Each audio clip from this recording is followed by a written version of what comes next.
下落嚟咧，就有請下一位嘅講者啦，就係陳學博士啦。咁佢就係安格斯高比顧問服務嘅創辦人啦。咁咧佢個主題咧就係話將玩具帶入全球嘅課程管道喎。究竟係點樣做到咧？我哋又了解下啦。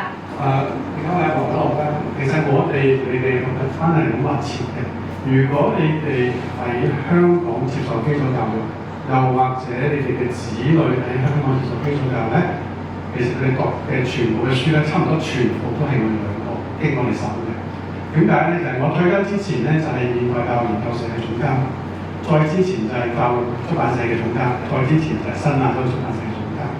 咁黃家樂先生咧，就係教育出版社同埋樂思出版社嘅電子學習嘅高級經理，即係所有嘅電子部分。咁我哋兩位同事亦都係曾經做過教育局教育城電子學習委員會嘅顧問。我自己本人亦都曾經係成立咗一啲聯盟咧，就提供顧問服務俾包括中國聯通啦、華為啦、商湯啦、大疆無人機啦、騰訊啦等等嘅。咁我哋係喺過去20多年咧，都喺香港推動電子學習。咁我自己啦，我自己退休啦，即係內地嘅同埋香港。咁當我喺美國翻嚟嘅時候咧，就參加咗個玩具展喺呢個玩具展嘅時候，探下 Eddie 嘅攤位。咁行勻成個玩具場，呢個玩具展嘅場地咧，發覺咧，除咗 Eddie 嘅攤位，我睇唔到有任何一間香港嘅玩具公司。咁同阿 Eddie 傾開偈先知道咧，原來我哋細個引以為榮啦，香港玩具業係其中一個支柱行業咧。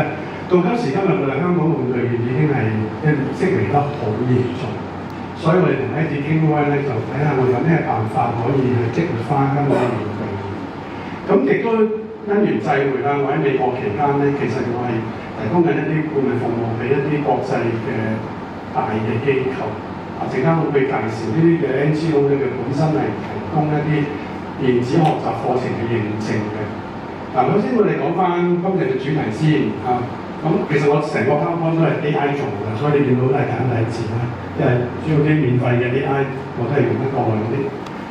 喺21世紀裏邊咧，即係學習材料，除咗我哋以往做嘅壞事，即係出咗咁多啲教科書，又貴咁，但係又俾人批評有啲問題之外咧，其實好多時個世界變咗，你 AI 年代咧，我哋學習都唔係單靠一個標準嘅教材。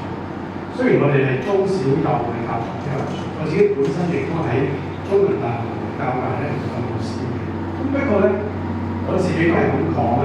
而家我哋嘅世界咧係一個固定嘅課本咧，其實係追唔到我哋點都冇辦法迎接到個世界嘅變化。我每一日咧，可能我成日一樣，我都會研究即係10個8個新嘅 AI 工具啦，或者啲新嘅一啲網上嘅嘢。所以咧，喺迎接呢個新嘅世界挑戰咧，我哋唔能夠單靠啲固定嘅學習材料。但係咧，小朋友嘅成長咧，玩具對佢哋又好重要。我哋又唔可以成日都係靠電腦去同小朋友玩㗎嘛。唔可以用啲電子奶嘴取代啲真嘅奶嘴啦。咁所以咧，喺培訓小朋友喺21世紀或者 AI 年代嚟講咧，我哋就希望咧能夠結合到一個 即係 O to O 啦，即係 online offline， 即係喺網上可以做嘅嘢同一啲日常生活可以玩嘅嘢。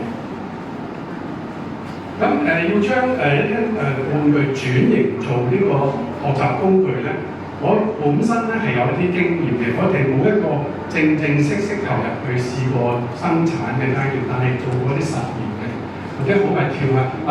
大家明個概念啦，譬如佢最傳統中國嘅七巧板，佢本身係玩具，但係其實佢係學呢個幾何圖形嘅一個好嘅方法，亦都係刺激即係呢個創造力同埋思維嘅一個好嘅方法。咁好似嘅小朋友嘅，佢砌到佢彈出嚟。嗰兩個波咧，我想講下啦。喺疫情期間咧，嗰陣時我都有同 Eddie 有啲合作嘅。咁我曾經去過佢哋嗰個玩具工藝協會咧，係做過一個分享，點樣可以將一啲普通嘅玩具做成一個在家 quarantine 嘅一個玩具，一個學習工具咁樣。咁當時佢就試過咧，就係咁有啲公司成日做波嘅時候咧，咁當時嗰個大家都被 lock down 喺屋企，又唔出得街，點咧？個波點解可以學到嘢？或者點樣幫到我哋咧？佢就話其實喺個波上面咧，你可以印一啲唔同嘅動作，然後咧幾個人大人又好小朋友圍住嗰個圈咧，你坐喺地下度，將個波碌落去，你捉過邊個咧，佢接咗個波，佢撳住嗰個面咧，就可能寫住10萬獎上壓，咁你就照做，或者原地跳20萬咁就照做。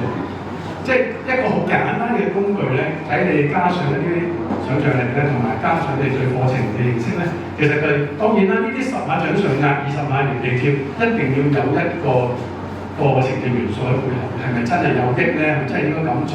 咁呢個就係個課程元素嚟嘅。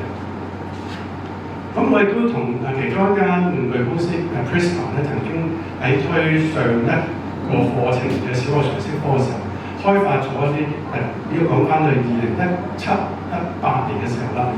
咁當時就開發咗一個所謂虛擬解剖嘅課程嘅，咁就係喺 iPad 上邊咧解剖湯魚啊、湯青蛙咁咧，因為血淋淋咧，其實對小學生即係唔適合嘅，老師都抗拒。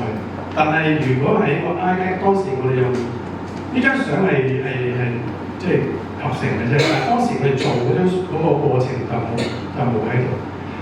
其實我哋將嗰啲 iPad 嘅 digitizer， 即係嗰支筆咧，我哋將佢做成手術刀、解剖刀，做成咗一 set 嘅解剖刀。咁佢真係將個解剖刀放喺個 iPad 上面咧，就可以做到觸控嘅，咁就可以做到解剖。咁呢個都係一個幾成功嘅嘗試嚟嘅當時。咁而喺現實世界裏邊咧，走得前啲嘅一啲玩具轉化成為一個學習嘅過程咧，就有好多而家我哋成日講 STEM 嘅時候嗰啲編程嘅玩具。譬如其中我哋做顧問嘅一個公司咧，就係 LEGO。大家知道以前係砌積木嘅啫，咁佢個專利咧已經過咗啦，咁所以喺國內有好多類似 LEGO 嘅物體。如果你去前海，你見到其實成棟大廈都係做呢啲類似 LEGO 物體嘅電子積木。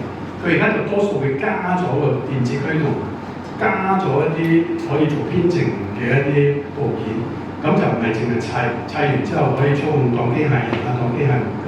咁呢個係一個幾成功嘅一個轉型嘅過程，即係由積木變成咗編程嘅學習。又或者咧，喺市面上你會見到呢個 Snap Circuit 同埋 Mindstorm 咧，係 LEGO 啦，同埋另外一間公司係比較出名。本來係純粹玩嘅嘢咧，就變成咗係一啲譬如學習電腦嘅課程啦，或者係學習操控機械人嘅課程嘅。咁另外我就講翻，我同 Eddie 傾咧就話，我哋如果想激活翻香港玩具業咧，咁其中一個方法特別面對而家嗰個地緣政治、貿易戰嘅環境。如果香港嘅玩具佢係賣10蚊，關稅就20蚊，加埋30蚊，都係買嗰嚿嘢同冇人去買啊，亦都做唔成啦。咁但係如果我哋嘅玩具係有一個增值嘅作用，轉型成為一個電子嘅課程，配合住玩具嚟玩，然後呢個課程唔係話你話得就得，我哋要攞國際嘅認證咧。咁呢件事咧，我就可以幫手啦，因為呢個我就係呢個國際科技教育協會 ISTE 嘅一個顧問。咁喺個過程裏邊點進行咧？首先你要理解到呢個 ISTE 佢係做緊乜嘢先。ISTE 同埋 ASCD 啦，頭先講過 ASCD 國際課程領導協會，佢其實就喺過去40年都係全世界最大嘅課程領導協會。咁如果你有買過佢哋嘅書啦，或者佢嘅雜誌咧，你會知。佢哋擁有13萬嘅會員，都係教授、老師、校長、課程全部都係課程嘅專家。咁另外 ISTE 咧，佢亦都有大概12萬嘅會員，就嚟自128個國家嘅。咁佢哋組成嘅主要就係大學嘅教授、IT 界、課程界。咁呢兩個咧，其實喺過往40年不嬲都係全世界最大嘅同課程同埋電子學習有關嘅 NGO。咁喺2003年嘅時候，2002年尾、2003年頭咧，佢哋就合併咗，因為研究課程已經跳唔開同呢個線上嘅學習或者數字化嘅學習。咁合併咗之後就變成更大。當時嘅呢個報導就係佢哋會 shape the future， 即係將來教育點走咧，佢哋呢個機構差唔多就即係做到啦。咁佢哋而家同 Google 認證緊所有嘅 A 字座嘅認證咧，係俾老師、俾校長、俾 IT 公司。咁佢哋嘅認證課程咧係俾老師去讀啦，然之後去頒授認證，佢嘅認證係世界承認嘅一個大學嘅學分嚟嘅。咁但係對於一啲叫做 solution provider 咧，即係話你係想入學校提供一個方案，用到數字化嘅過程咧，咁佢哋就會用另外一個認證制度，就係 ISTE Seal。咁陣間會睇到咧，世界上咧而家所有最大嘅 IT solution provider 咧，都攞咗佢哋嘅認證嘅。咁呢啲基本上啦，譬如如果講 assessment tool 咧，大家熟悉嘅 Kahoot 啊、Nearpod 啊、Quizy 呢啲已經攞咗佢嘅認證啦。如果係講譬如 GPT tool， 譬如蘋果嘅 Book Creator 啦，即係如果你用 iPad 嘅咧，佢有個 Apps 叫 Book Creator， 俾你自己創作電子書嘅。或者係Padlet 啊，呢啲都係佢係俾人去創作一啲電子嘅課件嘅。佢呢啲公司都攞咗 ISTE 嘅認證。咁係課程嘅咧，咁大家都可能學過，即係聽過啦。譬如 Learning.com 係一個全世界最大提供網上課程嘅公司，佢有各式各樣嘅課程。咁其他呢就唔同地方嘅一啲公司啦。咁仲有啲再出名啲嘅咧，就譬如 CISO 啦 ，CISO 喺英文同埋數學嘅電子課程上面係即係世界嘅領導。又或者你見到啦SmartLab 啊、TCI 呢啲都係好出名嘅一啲電子學習嘅 solution provider， 佢哋都攞咗佢嘅認證。平台咧就如果你會用開平台嚟教學啊、做課程，你知 Canvas 無論商界定係教育界都係最 popular 㗎啦。再落去咧，譬如 Microsoft Teams 啦，即係除咗 Zoom 之外，用 Teams 嚟去作為一個平台，去無論喺商界定喺教育界都係好普遍嘅。咁又或者另外一啲提供專業培訓嘅公司，例如蘋果公司嘅 Learning Coach， 蘋果公司嘅Apple Teacher， 或者 Microsoft 自己嘅，陣間見到 Microsoft 自己喺度叫做 I2E， 就係 Microsoft嘅 Certified Coach。就有啲學校或者有啲e-learning嘅老師，佢會考微軟嘅認證嘅。佢因為佢熟悉微軟嘅方案，咁佢考微軟認證。咁但係呢個微軟認證呢個計劃本身，亦都要攞 ISTE Seal 嘅。咁ISTE Seal咧，再講咧，而家喺世界上嘅應用咧，就包括美國50個州全部嘅佢嘅州政府或者教育部咧，如果有任何公司要進入去呢50個州裏邊向學校提供電子方案，都要攞呢個認證。咁喺英國、澳洲亦都有部分嘅教育局嘅區域咧，就都有呢個情況。咁我哋如果知道咗 ISTE 係有呢個咁嘅價值，我哋可以點樣做咧？咁一陣間咧，Roxy 咧就會示範咧點樣將 Eddie。佢係魔術師又係玩具商，咁點咧？佢有啲叫魔術玩具，就考起我哋啦，即係本來將玩具轉到課程 OK， 但係要加埋魔術咧，就要考我哋功力啦。不過我哋真係好有經驗嘅呢方面，其實你俾乜嘢我哋都可以變到係一個課程嘅。咁我哋轉做課程之後咧，正翻頭先，唔可以將你嚿玩具交俾ISTE攞認證，因為佢哋嘅專家背後其實都係一啲教授，都係一啲從事教育嘅一啲專家。咁佢哋對你個玩具組成咧，就唔係好大興趣，都唔係專業。但係對於點樣認證由玩具衍生出嚟嘅課程咧，呢個就係佢哋嘅專業。咁我理論我唔想再講，想直接交俾阿 Roxy 去講講。如果我跳咗將Eddie 嘅其中一個魔術變成一個課程嘅過程係點嘅咧？咁頭先聽緊提到啦，咁我哋今次咧其實就幫 HKTV 咧，我哋就設計咗一個佢嘅學習本地嘅平台，咁啊時時都時時有效果嘅嚇。咁當中咧，其實我哋有幾個合作嘅伙伴都參與其中嘅嚇。咁喺課程方面嘅專家Angus 嘅顧問公司啦，仲有 ISTE 嘅認證嘅部分啦嚇。咁當然咧喺學校或者學界當中咧，亦都好擔心嘅時候AI 會出咗啲其他嘅出嚟，佢整怪啊咁啦。咁我哋用咗 School AI 一個都喺學界當中一個好專業嘅 AI 嘅一個嘅提供商啦嚇。咁至於喺 EdTech 方面做其他嘅一啲嘅內容啊各方面平台咧就我哋 EdTech 公司亦都有參與其中嘅嚇。咁頭先Angus 提到啦，今次其實個挑戰就係話我哋點樣可以將呢啲玩具，尤其是咧，我都諗過呢個魔術嘅元素或者你話其他嘅一啲回憶，咁呢個魔術嘅元素點樣可以擺落個 STEM 裏邊咧？咁當然我唔係話擺落去得喎，仲要有啲學習目標啊、一啲評估啊各方面有趣好話 STEM 啊。咁咧，其實我哋就on top 咧做咗一組嘅課程，我哋 so call 咧叫做 STEM in Measure， 呢個都係借咗Eddie 我哋一啲嘅魔術嘅元素啊。咁當然其實如果喺玩具當中，我相信有其他唔同嘅譬如話另一啲嘅 STEM in Mechanics 啦，可以好多都可以唔同嘅課程包裝嘅。咁我哋今日咧攞一個咧我最中意 Eddie 嘅幾個魔術，我自己最中意着嗰就話咧。原來我一個咧叫做爆炸式，不過我今日見到你嗰個立蛋咧，我最中意，因為攞啲蛋嚟做得到嘅。咁我哋開嚟睇睇先嚇。咁我哋話一個嘅課程，咁當然啦，我哋將呢個課程 STEM in Measure 咧分咗好似唔同個 course 咁樣嚇。咁呢一個 course 咧，佢嗰個學習重點咧，或者就係呢個咩咧 course 一個詞嘅長啦嚇，詞長啦嚇。咁我諗有別於一般教科書咁學詞長咁樣，首要我哋要玩玩具先㗎嘛，係咪？因為玩具係引入咁啊，最有趣嘅玩具先嘅嚇。咁所以我哋首先要知道究竟點去玩先啊。咁我亦都頭先更加深信咧，就係呢個魔術嘅方法嚟嘅。你知道用定冇用嘅，其實最好咧係你自己傳播咧有個堂教就最好。不過有時唔得，咁我哋所以借助 e-learning 亦都係具有下方法啊。點樣學？點玩咧？咁第二部分咧，我哋就係俾咗一啲嘅學生嘅學習嘅資源。咁既然我哋喺個 STEM 呢個課程當中已經定咗呢個 course 呢個部分係一個 mandatory field 嘅，當然我哋有啲學習元素啊、評估啊打落去啦。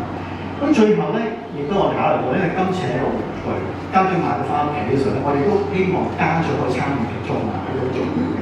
咁我哋都 provide 咗一啲譬如話一啲教學嘅計劃啊，甚至家長評估翻究竟學生喺呢個課程中嘅成績咧嚇，都好重要嘅。好，咁我不如首先睇睇其中第一個先，點樣玩嘅咧？呢個例子啊，咁當然啦，嗱，成個片咧，我就攞Eddie成一個例子示範嘅，呢個我自己最中意嗰個嘅魔術。好嗱，我又唔會再劇透嘅，亦都唔會，呢個大家自己去解釋嗱。但係咧，我哋喺學習當中，首先我哋要知道個魔術點玩。咁有時我哋話玩完之後，有個好處就係e-learning啊嘛，你再睇幾多次都得。好似頭先我錄低咗一條片，我可以睇好多次啊。咁甚至係話咧，去到某啲嘅部分，究竟呢個嘅魔術牽涉有啲咩 props 嘅咧嚇，有啲咩需要我哋預備嘅咧嚇。咁劇透呢個我唔高估啦嚇。我哋去到最後尾嚇，點去預備個魔術啊？點樣咩 tips 啊？咁當然呢個片有，我哋做佢嚇。咁到最後咧，好多時我哋學習嚟緊，我都想知道學生學成點係嘛，所以我哋小班片咧會有啲叫簡單嘅題目啦，睇學生學成點啦，啲 summary 嚇。咁我哋可以做一啲即時嘅，我哋叫少少嘅評估啦，我哋叫做話 ，OK 呢個目標做啲咩嘅咧？應該唔可以答錯啊。OK 做到未啦？咁當做完之後，e-learning嘅好處就係你可以將所有嘢啦做完咗之後咧，你可以submit翻俾我哋睇。咁我都係記得到咧，究竟學生對於呢個我哋呢個魔術嘅佢了解到幾多啊？咁當然除咗睇片之後咧，亦都唔少得一啲好簡單啲 drag and drop 嘅活動。咁究竟成個魔術係點玩法嘅咧？首先要點樣做嘅？我哋都係 drag and drop。如果手機咧，當然而家啲啦世界咧，亦都係必須嘅啦，亦都一定要咧，令到學生好容易咧去用唔同嘅 device 都玩到嚇。好。咁到啦，我係識玩嗰個魔術啊，好開心啦！我又見咗好多魔術嗰啲我啲朋友過去學身上啊。咁但係咧，我哋亦都想學生從中知道一啲嘅關於譬如話磁場啊、磁力一啲嘅了解嘅。咁我哋喺呢度咧 student 嘅 learning material 呢部分咧，就加咗一個學習嘅計劃俾佢啊。好啦，咁學啲咩咧？咁有啲有片啦，嚇，有啲學習活動嘅 quiz 啊，點解要學咧？有咩好啊？有咩用處咧？咁我哋呢度都會寫得比較清楚啦，嚇。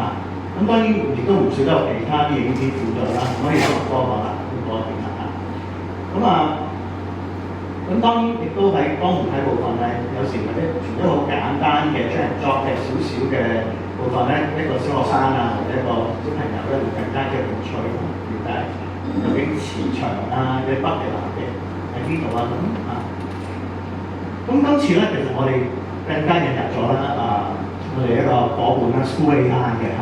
咁頭先提到咁 AI 度都有啦，我都用啦嚇。咁但係有一個問題啦，咁好多老師學校家長都擔心嘅。你問佢都乜佢都答你㗎啦如果嗰個 AI 係冇管制嘅話咧咁甚至有啲嚟嘅唔適合小朋友嘅資訊啊、錯嘅資訊啊，佢都照俾你嘅。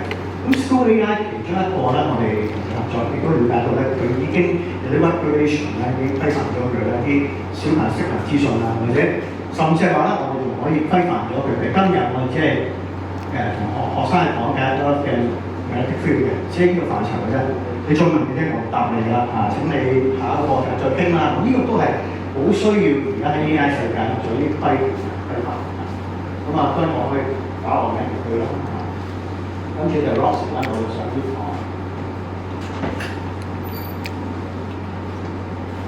咁你話咁好多時都係一啲問答當然我答啦。但係咧，從中咧，我都唔知大家有冇試過呢個學習咧。除咗我哋話，我哋設計咗喺 AI 嗰度咧，呢個 topic， 我同嗰個 AI 同我講解個 magnetic field 呢件事之後咧，其實我可以規範到佢咧，仲可以等學生咧喺呢個 magnetic field 呢個範疇去自己發明其他嘢嘅。譬如我自己都試過，我問佢咁究竟邊個發明 magnetic field 呢個都仲要有趣嘅喎？有時老師嚟啲教話，原來1600已經有個叫 William Buck 嘅發明，我都唔知。咁但係如果學生係有心思、有興趣嘅話咧，佢可以從中發掘咗好多歷史啊，好多範疇嘅。咁我哋都見到咧喺 AI 世界咧，仲有好多玩法。上次有啲示範，譬如話我模擬呢個 AI 係一個李白呢個詩人嘅。當我教中文呢個時候咧，好玩啦我哋講中文文化。咁我唔熟悉李白嘅喎，咁但係呢個 AI 已經清楚李白嘅心啊，係咩事？李白有啲咩叫詩詞歌賦？你幾時出世㗎？點解你會中意詩詞歌賦？點解咁叻嘅咧？當然佢有少少模擬嘅啫，但係咁我咧佢有啲例子、啲事實嘅嘢咧，咁佢同學生溝通係非常有趣嘅嚇。咁咩我哋都會加埋落去啦。咁當然亦都有影片學習，有啲 AI 嘅，好似一個助教又好，一個補習老師嘅輔助之後咧，當然其他部分亦都係一啲嘅。我哋一啲嘅評估練習呢個e-learning世界又唔少得啦咁我亦都唔多講啦咁最後咧，頭先我提到一部分啦，我哋都覺得係重要，就係喺家長部分啦我諗有啲時候咧，家長帶小朋友咧都想去學多啲、知多啲係咪？玩嘅同佢一齊玩，親子互動咁喺呢類嘅教學咧，我哋嘅目標咧，除咗好似一般我哋分3節同小朋友跟住邊乜係可以啦。咁後尾嗰度咧，我哋都為家長預備咗一啲嘅延伸嘅活動咁我諗呢個亦都可以另一啲商機嘅對於佢家嚟講係咪？除咗嗰件玩具嘅，咁呢度或者亦都可以有啲物料包、學習包俾家長同小朋友做一啲親子嘅延伸嘅活動咁好啦，咁學習完之後咧，最多咧我哋都想家長做一個家長嘅評估。咁究竟呢一個玩具或者呢一個學習嘅內容咧，我嘅小朋友了解幾多咧？咁唔單止咧，我覺得唔單止在於家長學生會知道我學習嘅進度，所謂進度喺譬如業界嚟講、玩具界嚟講，亦都係透過呢一類嘅數據更加清楚我邊啲活動邊玩嘅最多或者我針對啲活動嘅設計或者邊啲範疇學生比較弱啲咧，我亦都係針對嗰樣做多啲設計嘅。呢個亦都我所講 IT 大數據嗰樣喺呢方面嘅用嘅咁始終咧今日時間有限啦，我今日為大家或者嘅時間攞咗一個 topic 部分，好嘛？咁我哋大家可以試下睇翻佢裏面啲內容嘅，因為我哋嘅時間就唔用大家咁多，咁我哋就分享大家對呢個。